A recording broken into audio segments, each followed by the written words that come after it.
السلام علیکم ورحمۃ اللہ وبرکاتہ۔ خطاب فرما رہے ہیں فضیلت الشیخ محترم جناب مولانا محمد جرجیس انصاری صاحب انڈیا والے، بمقام محمدی مسجد اہل حدیث کرنگی نمبر 2۔ موضوع ہے محبت رسول کے تقاضے، مورخہ 6 جنوری سن 2008، حصہ 2۔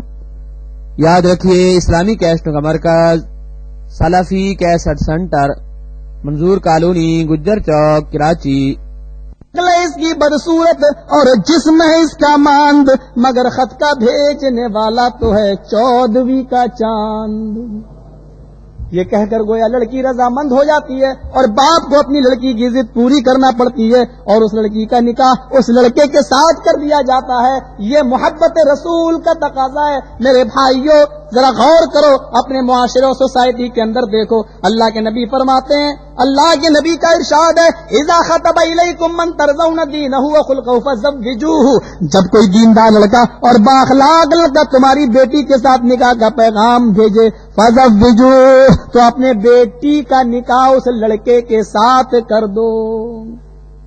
جب کوئی دیندار لڑکا اذا خطب الیکم من ترضون دینہ، جو تم کو خوش کر دے اس کی دینداری، وخلقہ، اور اس کے اخلاق اگر تم کو پسند آ جائیں، یعنی دینداری بھی ہو اور اخلاق والا بھی لڑکا ہو، اب تمہارے پاس بہانہ نہیں ہونا چاہیے، بس تم اپنی بیٹی کا نکاح اس سے کر دو۔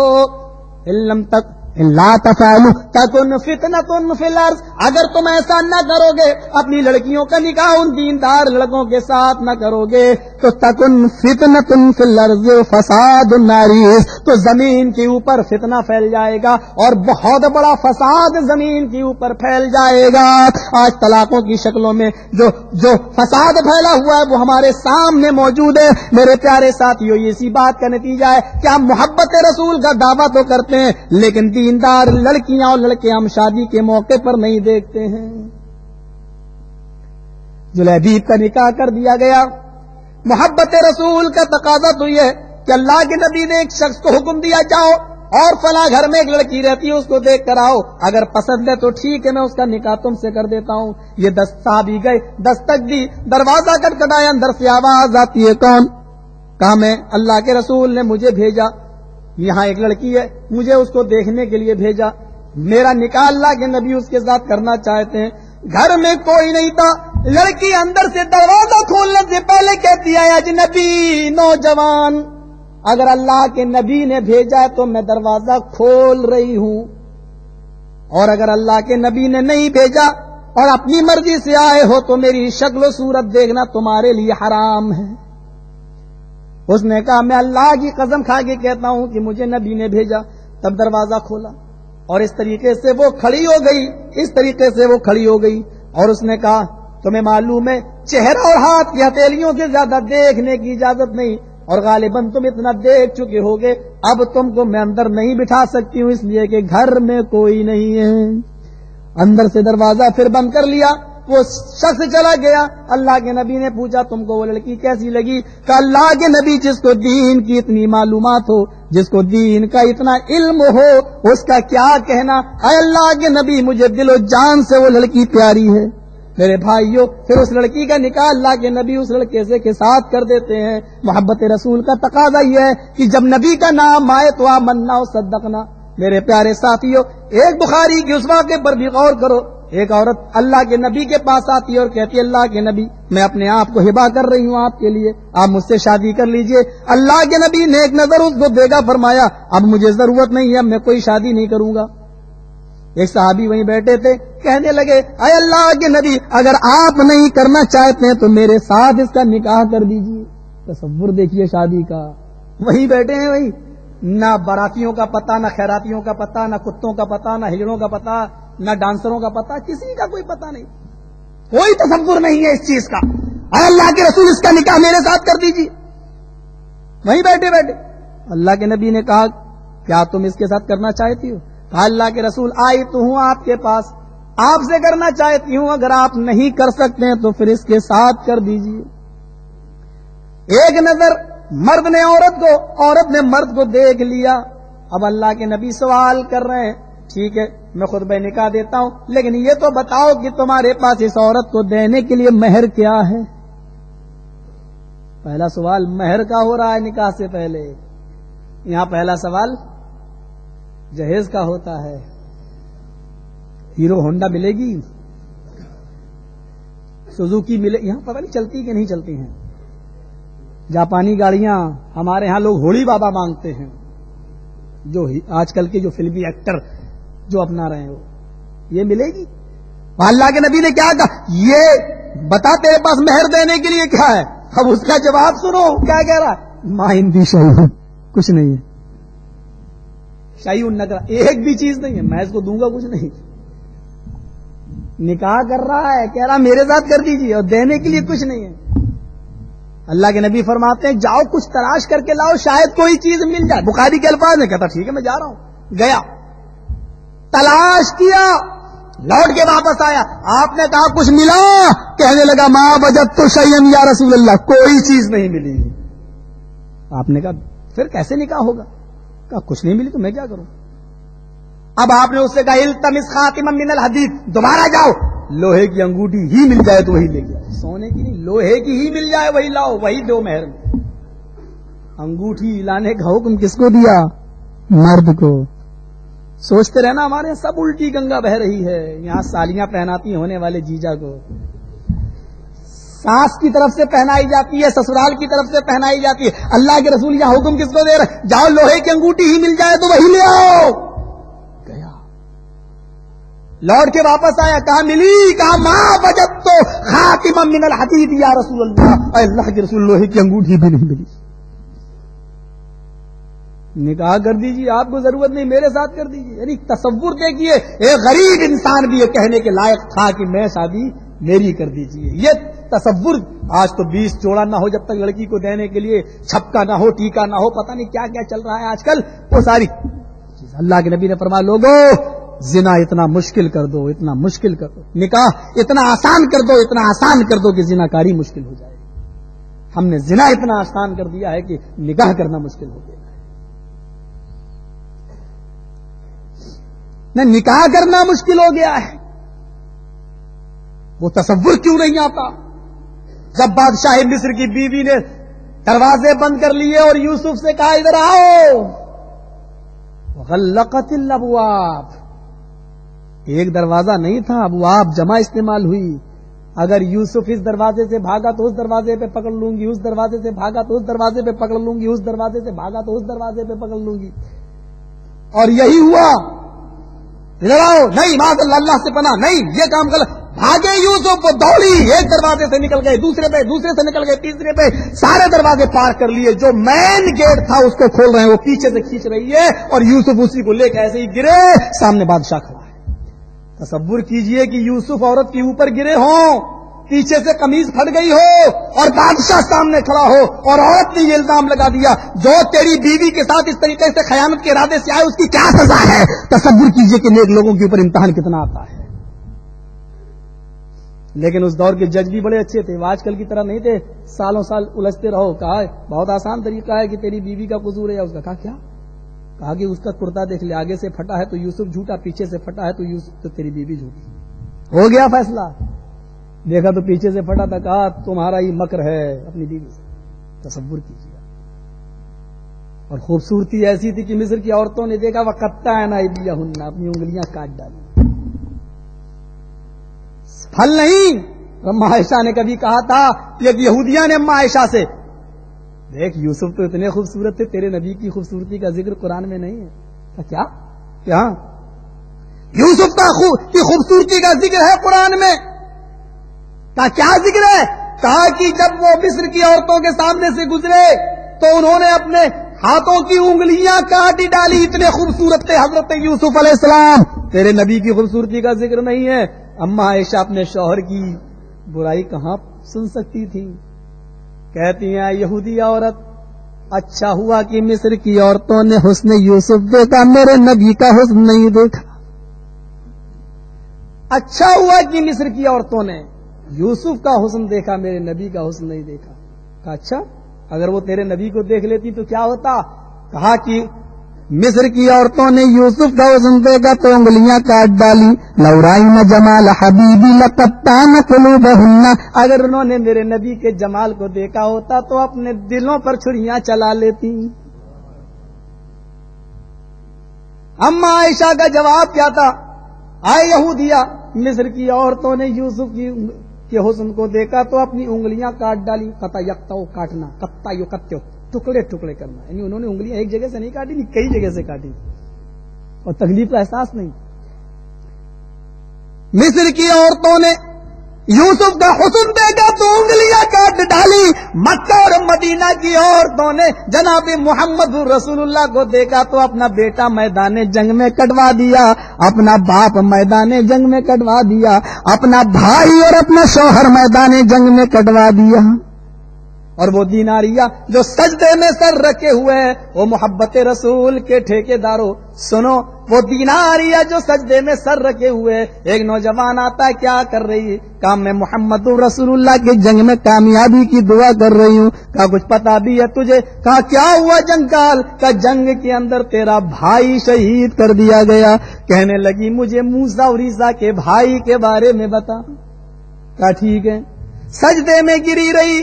دوسرا نوجوان آیا، او دیناریہ کیا کر رہی؟ نبی کی جنگ میں کامیابی کی دعا کر رہی ہوں. کہا کچھ پتا بھی ہے تجھے؟ کہا کیا ہوا؟ کہ جنگ کے اندر تیرا باپ بھی شہید کر دیا گیا. کلیجے پہ چوٹ لگی. کہنے لگی مجھے فاطمہ کے باپ کے بارے میں بتا کہ وہ کیسا ہے. الحمدللہ. پھر سجدے میں گر گئی اور جنگ کی کامیابی اور کامرانی کی دعا کر رہی ہے. ایک نوجوان گھوڑا دوڑائے ہوئے آیا. نوجوان جنگ کا حال کیا ہے؟ سر نیچے کر لیا. اور محمد کا سپاہی سر اٹھا کے بات کرتا ہے، سر جھکا کے نہیں، سر اٹھا کے کہتا ہے ماں جنگ کے اندر تیرا بیٹا شہید کر دیا گیا.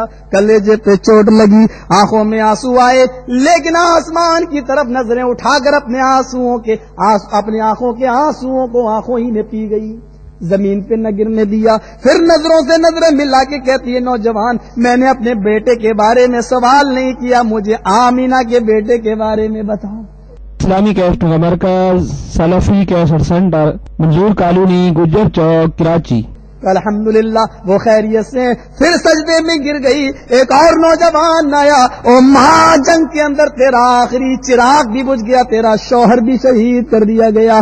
کلیجے پہ چوٹ لگی. سر اٹھا کے کہتی ہے نوجوان میں نے تجھ سے اپنے شوہر کے بارے میں نہیں پوچھا، مجھے عائشہ کے شوہر کے بارے میں بتا، مجھے زینب ام حبیبہ کے شوہر کے بارے میں بتا. جواب دیا الحمدللہ وہ خیریت سے. کہا میرا بیٹا چلا گیا، میرا بھائی شہید ہو گیا، میرا شوہر شہید ہو گیا، میرا باپ بیٹا بھائی سب شہید، اور محمد رسول اللہ کو کچھ نہیں مجھے یقین نہیں آتا، مجھے چل کے دکھا. تو آجا بیٹھ جا.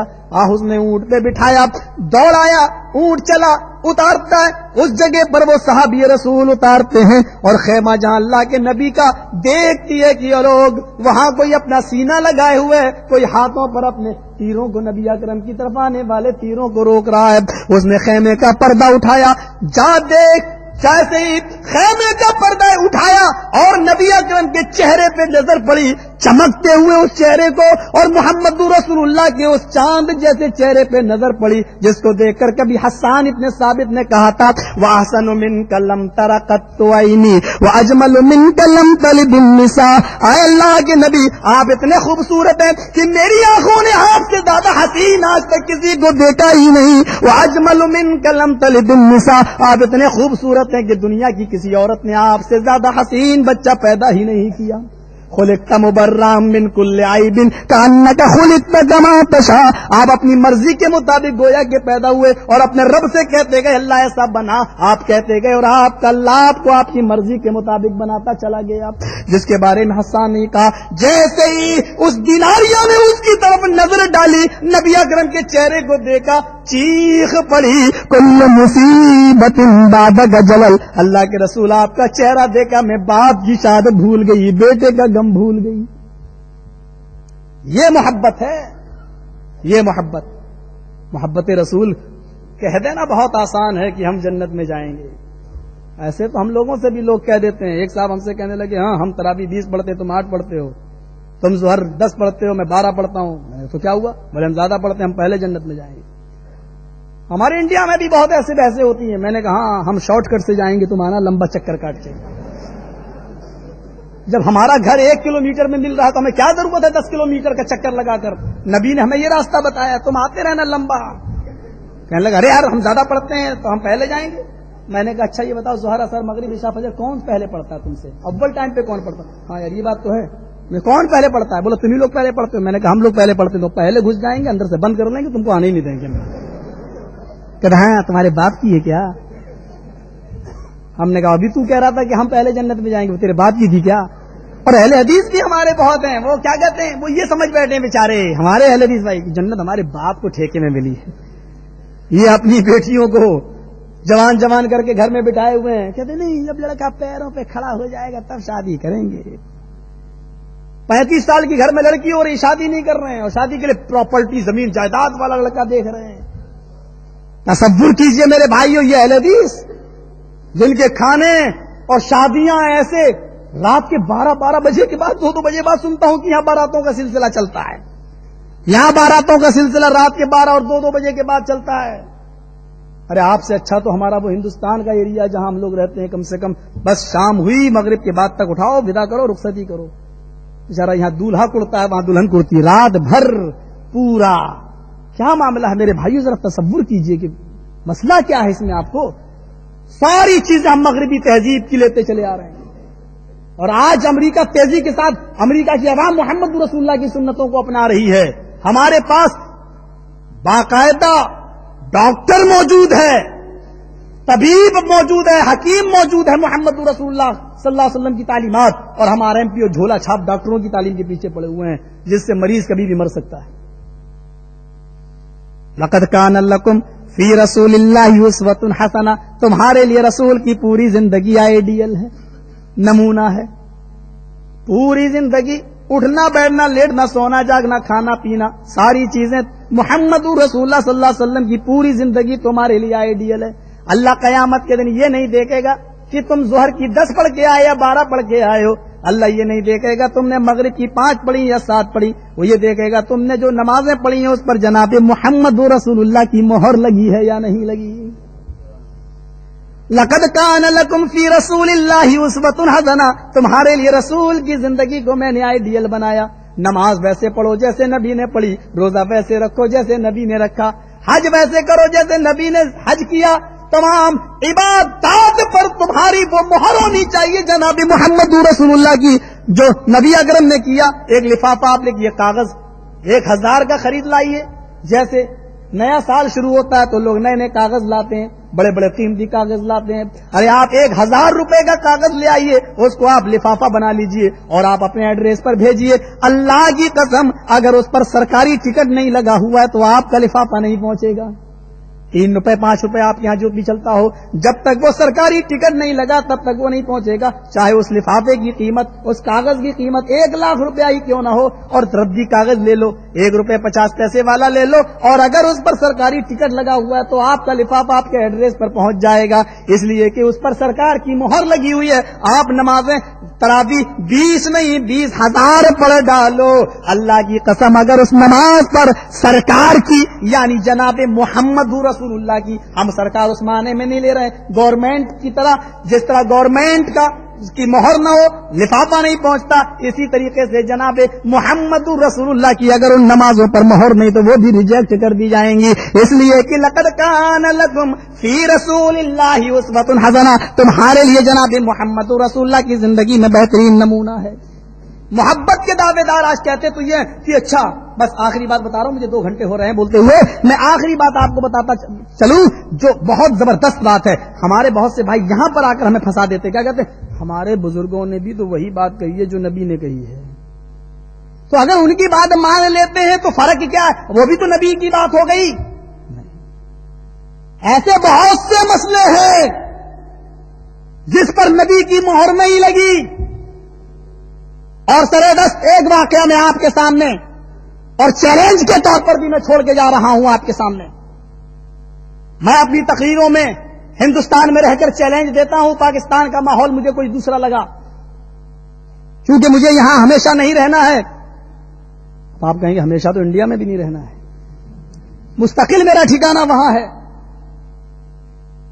مجھے اتنا بتا دو، جاؤ کوئی ایک ماں کا لال اٹھے. حضرت ابو بکر صدیق کا انتقال ہوا تو ان کو غسل کس نے دیا؟ چلو یہ بتا دو کہ حضرت فاطمہ کا انتقال ہوا تو ان کو غسل کس نے دیا؟ نبی نہیں ہے اس دنیا میں. چلو ان کو جس نے غسل دیا تم اپنے مسلک کے تحت اس کو جائز ہی مان لو. مجھے معلوم ہے کہ تم نہیں مانو گے، جنازہ اٹھ جائے گا تمہارا، اور اس کے باوجود تم کہتے ہو کہ ہم محمد رسول اللہ تو مانتے. سنو، ابو بکر کا جب انتقال ہوا تو ان کو ان کی بیوی نے غسل دیا. حضرت ابو بکر کا جب انتقال ہوا تو ان کو ان کی بیوی نے غسل دیا، اور فاطمہ کا جب انتقال ہوا تو ان کو ان کے شوہر علی نے غسل دیا. تم کہتے ہو کہ ہمارے اماموں نے اور بزرگوں نے وہی باتیں کہی ہیں جو قرآن و حدیث کے اندر موجود ہیں. مجھے بتاؤ، تم غسل نہیں دیتے ہو، مت دو، لیکن تم کم سے کم اس کو جائز ہی مان لو کہ شوہر بیوی کو غسل دے سکتی ہے اور بیوی شوہر کو غسل دے سکتی ہے اور شوہر بیوی کو غسل دے سکتا ہے. تم کہتے ہو جہاں انتقال ہوا شوہر کا بیوی کو دور کر دو، بیوی کا انتقال ہوا شوہر کو دور کر دو، شکل بھی مت دیکھنے دو، کیونکہ اب نکاح ٹوٹ گیا. اب بھی دعوے دار ہو کہ ہم محمد رسول اللہ کے ماننے والے ہیں. تم کہتے ہو کہ شوہر کا بیوی کو غسل دینا حرام، انتقال کے بعد بیوی کو شوہر کا غسل دینا حرام. مجھے اتنا بتا دو کہ ابو بکر نے بیوی نے جو ابو بکر کو غسل دیا، کیا انہوں نے بھی حرام کام کا ارتکاب کیا؟ اور علی نے فاطمہ کو غسل دیا، کیا انہوں نے بھی حرام کام کا ارتکاب کیا؟ چلو تم جواب تو دو. مجھے معلوم ہے نہ تلوار تم سے چلے گی نہ اٹھے گا خنجر، یہ بازو ہمارے آزمائے ہوئے. تم صرف انہی حدیثوں پر کو مانتے ہو جس پر تمہارے بزرگوں نے سگنیچر کر دی. تم ان حدیثوں کو ماننے کے لیے تیار نہیں ہو جن کو تمہارے بزرگ ریجیکٹ کر چکے ہیں. وعن عبادة بن الصامت رضی اللہ تعالی عنہ قال قال رسول اللہ صلی اللہ علیہ وسلم لا صلاة لمن لم يقرأ بفاتحة الكتاب. رواه البخاری. بخاری کے الفاظ ہے تم میں کوئی نماز نہیں جب تک کہ تم سورہ فاتحہ نہ پڑھ لو. ولی صاحب حدیث صحیح ہے، عبادہ بن الصامت صحابی اچھے ہیں، سب کچھ ٹھیک ہے، لیکن ہم نہیں مانیں گے. کیوں؟ ہم تو حنفی ہیں، ہمیں ابو حنیفہ کی دکھاؤ. ہم محمدی نہیں ہیں کہ ہم محمد کی مانیں. اگر محمدی ہوتے تو محمدی کہلاتے، ہم تو حنفی کہلاتے ہی اس لیے ہیں کہ ہمیں دلیل تو ابو حنیفہ سے چاہیے. اشہد ان محمد رسول اللہ پڑھ کر یہ ان صفوں میں آ گئے یخادعون اللہ والذین آمنوا، یہ اللہ کو اور مومنوں کو دھوکہ دے رہے ہیں. میرے بھائیوں، اس مسئلے پر جاؤ، تحقیق کر لینا کہ ابو بکر کا انتقال ہوا تو ان کو کس نے غسل دیا، اور حضرت فاطمہ کا انتقال ہوا تو ان کو کس نے غسل دیا. یہاں ابو بکر کی بیوی ابو بکر کو غسل دے رہی ہیں، وہاں فاطمہ کے شوہر فاطمہ کو غسل دے رہے ہیں. دونوں دلیلیں موجود ہیں. پہلے خلیفہ کو ان کی بیوی نے غسل دیا اور فاطمہ کو چوتھے خلیفہ نے غسل دیا، تاکہ کوئی یہ نہ کہہ سکے کہ شوہر بیوی کو دے سکتی ہے لیکن بیوی شوہر کو نہیں. یہاں دونوں دروازے کھلے ہوئے ہیں. اور بابیہ نے کہنا حدیث منسوخ ہو گئی، اللہ کے رسول بھی نہیں ہے اس دنیا میں اور صحابہ نے اس پہ عمل کر کے بھی دکھا دیا ہے. اب آپ کچھ نہیں کہہ سکتے ہو. یہ کہو کہ ہم مقلد ہیں، اندھی تقلید کے قائل ہیں، اس لیے ہمیں حرام ماننا ہی پڑے گا.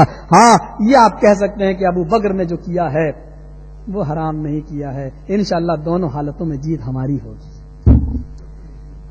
بس محبت رسول کا تقاضا یہ ہے کہ جو رسول سے ثابت ہے وہ ہمیں کرنا چاہیے، اور اس بات کا تقاضا ہے. ذرا تصور کیجیے اس بات پر کہ ایک صحابی کے ہاتھ میں انگوٹھی دے گی اللہ کے رسول نے، یہ کیا ذرا سونے کی انگوٹھی، مسلم کے الفاظ ہیں، آپ نے اس انگوٹھی کو اٹھایا اور اس کو اٹھا کے زمین پہ پھینک دیا، فتاراسا ہو، پھینک دیا اس کو، اور کہا کسی مرد کے لیے سونے کی انگوٹھی جائز نہیں ہے.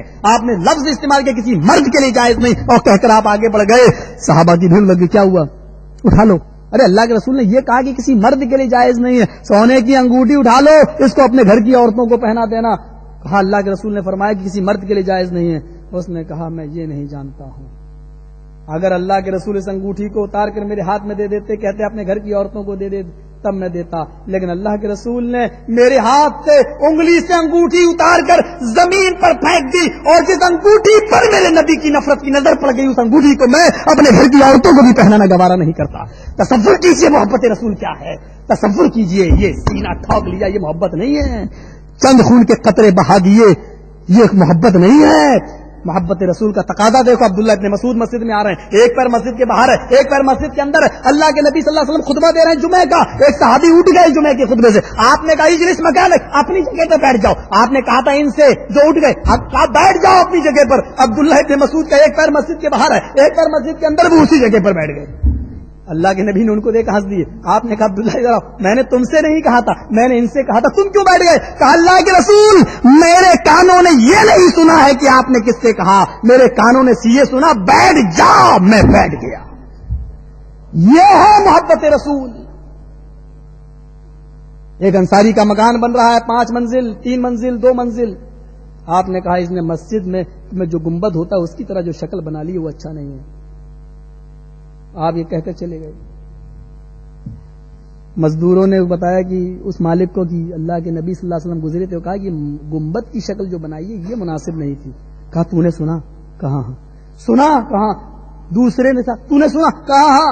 تیسرے سے کہا سنا؟ کہا پورا مکان توڑ دو، پورا مکان توڑ دو۔ مزدوروں نے کہا تیری اوپر والی چیز پر ناپسندیدگی کی نظر ڈالی تھی، یعنی نفرت کی نظر اوپر، یہ کہا تھا یہ مناسب نہیں ہے، تو اوپر والا حصہ توڑ دو، پوری بلڈنگ کیوں گرا رہے ہیں؟ کہا یہ تو سوچ رہا ہے اور میں یہ سوچ رہا ہوں، پتہ نہیں میری بلڈنگ کی کس اینٹ پر میرے نبی کی نفرت کی نظر پڑ گئی ہے، توڑ دو، یہ اینٹیں ہی نہیں لگیں گی اب مکان۔ یہ ہے محبت۔ محبت رسول اتنی آسانی سے حاصل نہیں ہو جاتی ہے، اور تقاضا یہ ہے کہ ہم اسی محبت کے قائل بنیں اور اسی محبت پر عمل بھی کریں۔ ہم اللہ سے دعا کرتے ہیں کہ الہ العالمین تو ہماری خطاؤں کو معاف فرما دے، ہمارے گناہوں کو بخش دے۔ اب کیا ہے؟ السلام علیکم، آپ سے میرا سوال یہ ہے کہ حضرت ابو ہریرہ نے شادی کی یا نہیں کی، تو کیوں نہیں کی؟ یہ سوال آپ پر میرا قرض ہے، کیونکہ یہ سوال آپ سے میں نے آپ کے پچھلے